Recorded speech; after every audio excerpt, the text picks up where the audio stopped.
The Pope's message of peace and reconciliation at the final Mass of his trip could offer a breakthrough in strained inter-Korean ties at a time when the two Koreas are hoping to confirm North Korea's participation at the upcoming Asian Games in the South Korean city of Incheon.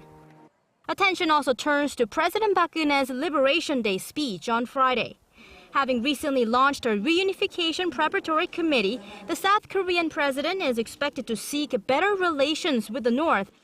But Pyongyang's nuclear threats against Seoul and Washington's annual military drills later this month could negatively affect such efforts. Reflecting his dedication to the marginalized and those who are suffering, Pope Francis plans to console during his trip the aging Korean victims of Japan's forced sexual enslavement during wartime.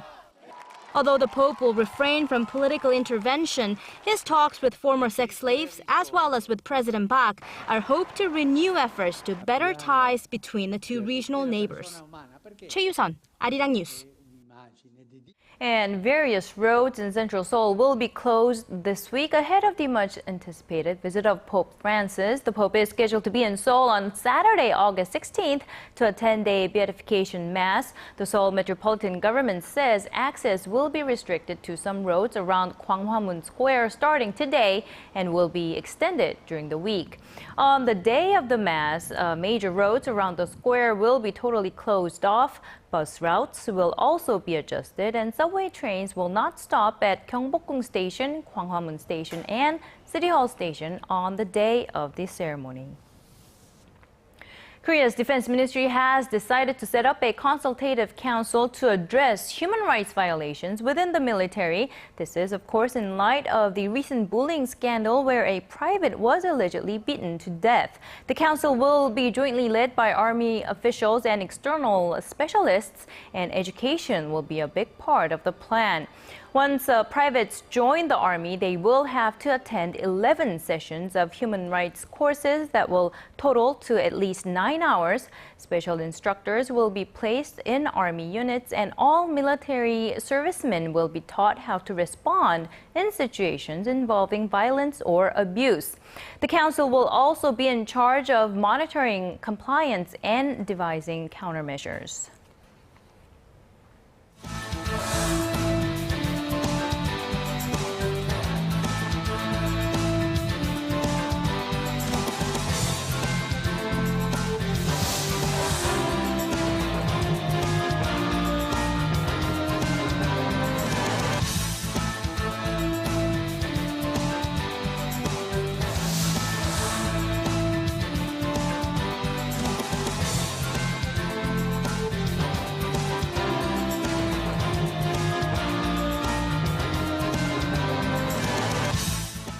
President Park Geun-hye had some stern words for the country's political parties on this Monday. At a meeting with her senior secretaries, the president said politics exist for the people, not for the politicians themselves. She added the government and political community should take responsibility for delaying the passage of bills designed to revitalize the economy.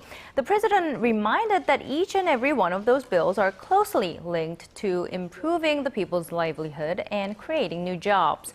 President Park also urged her aides to work with the National Assembly to pass legislation designed to root out corruption by the end of the month, as well as to get to the bottom of April's ferry tragedy.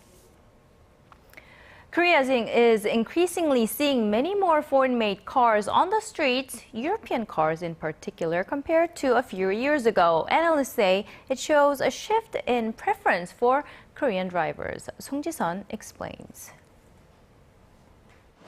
European cars now account for 4 out of every 5 foreign cars shipped to Korea.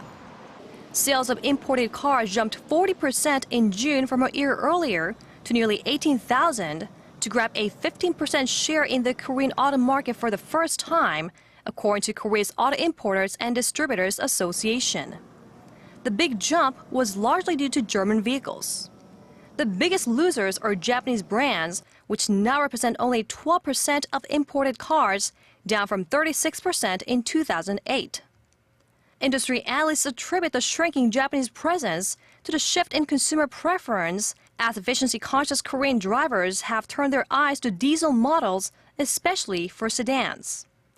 While the Germans roll out new diesel-powered sedans, Japanese automakers have expanded their lineups in the gasoline and hybrid models. In fact, 9 out of 10 best-selling imported cars are German-made diesel models. Korean auto buyers are increasingly preferring European-built cars, with British automakers accounting for 11% and other European brands from France, Sweden, and Italy each accounting for about 1% of total imported car market share, all showing growth from the same period last year. 송지선, Arirang News. Now, most people in Korea are breathing a sigh of relief as hot and humid weather conditions are steadily becoming more bearable. But if it's still too hot for you, there's a simple way to keep cool without having to turn on those air conditioners. Our Kim Hyun-bin tells us all about it. During hot summer days, pulling down the blinds or drawing the curtains is a must to keep those sun rays from turning a room into an oven. But doing so can actually raise the indoor temperature, because solar radiation gets trapped between the window panes and the blinds. While it is more effective to place screens on the outsides of windows, that can be a tedious chore. Therefore, experts say the most practical way is to install blinds in between the window panes. Researchers conducted a test in 3 different settings, one with shades placed inside the room, another between double window panes, and a third outside. The infrared images show the first room in deep red, while the second and third rooms are in purple and blue. The radiation heat in the second room was kept out more effectively, similar to the third room with shades installed on the outside. You can open the outer window to have the same effect as having the blinds outside, which is the most desirable way. Researchers say installing blinds in between the window panes can lower indoor temperatures by 3 degrees Celsius and reduce air conditioning costs by 20%. Plus, no remodeling or replacement of a windowsill is needed, making things even more affordable in the long run. Kim Hyun-bin, Arirang News. Now, over the weekend in Los Angeles, there was a big K-pop festival known as KCON. The top Hallyu stars such as G-Dragon, Teen Top, and B1A4 were there, but apparently it wasn't just the stars showing off their dance moves. Kim Min-ji takes us to the scene. Dancers passionately show off their sleek moves in step with their favorite K-pop music. This is KCON, North America's largest Hallyu or Korean Wave festival, which ran this past weekend in Los Angeles. The event, the third of its kind, drew some 20,000 fans. K-pop is basically like my life. Every single day it's always K-pop, K-pop, K-pop. Those in attendance got a chance to try Korean foods and even receive makeovers to look just like their favorite K-pop stars such as Tiffany from Girls' Generation. I'm so excited that my hair looks like Tiffany's. I'm a huge fan of hers.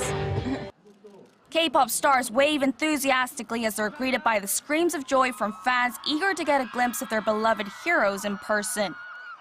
More than 100 Korean companies such as airlines and automakers joined the event to promote Korea. 3 dozen small and medium-sized companies also took part, including cosmetic companies who saw a golden opportunity to promote their products. I think American makeup, most girls tend to cake on the makeup, but Korean beauty is just more about looking natural and showing your natural beauty. The festival reached its climax with spectacular performances by G-Dragon and IU. KCON is no longer just a Hallyu festival, but also a means to drive economic growth. The event is expected to create an economic effect of over $260 million. Kim Min-ji, Arirang News.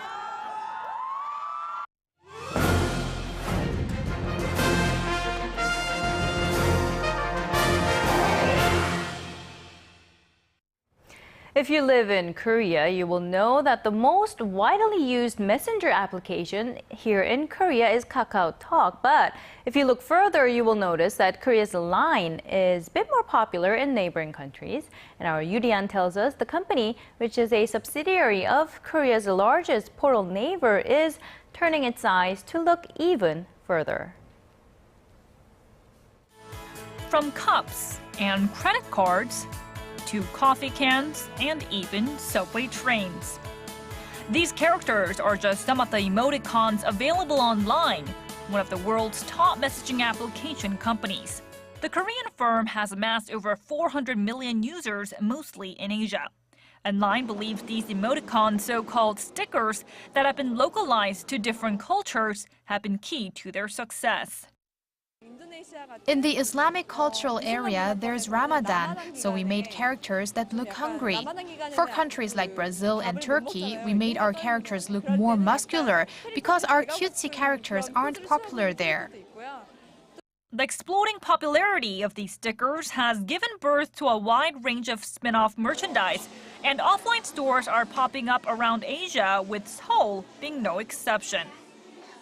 This is Coney the Rabbit, a mascot for Line, and it's the popularity of characters like this that has made the store a major tourist destination. It's taken sales per day up to $15,000. And now Line is aiming to take a leap further into the US and European markets. It's preparing to list its shares in Tokyo and is also considering New York as it tries to get the financial backing it needs to take on its rival Tencent's WeChat or Facebook's WhatsApp. And their prospects are looking pretty good. Line has caught up to Twitter by 90% in terms of sales and about 70% in terms of users.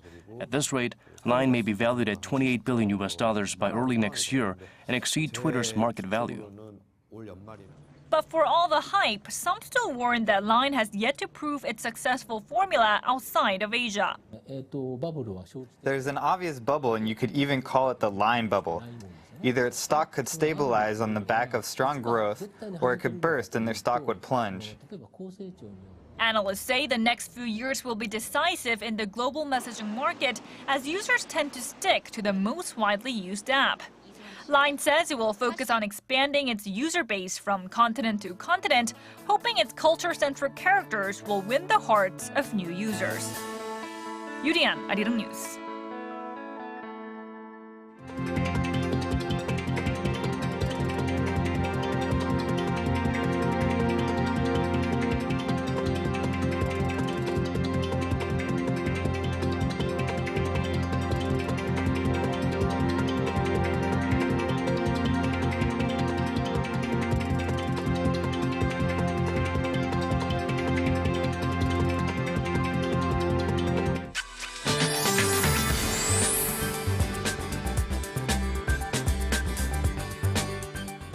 Good afternoon, I'm Michelle Park here with the latest weather forecast. We can expect a hot day today with highs mostly in the high 20s to the low 30s. However, the temperatures will drop quite a bit as we move into the evening hours, so make sure to layer up on the clothing to avoid getting sick. Now, due to the high pressure front coming from the west, we can expect clouds nationwide with light showers in the southern regions and some regions in Gyeonggi-do province as well. Now, going over to our temperature readings. Seoul will top out the Monday afternoon at 29 degrees. Meanwhile, the southern cities such as Gwangju and Busan will top out to 31 and 30 degrees. And moving over to other regions, Jeju Island tops to 29, Dokdo at 28, while Mankungang tops to 20. Well, that's all for now. I'm Michelle Park, and here's a look at the weather conditions around the world.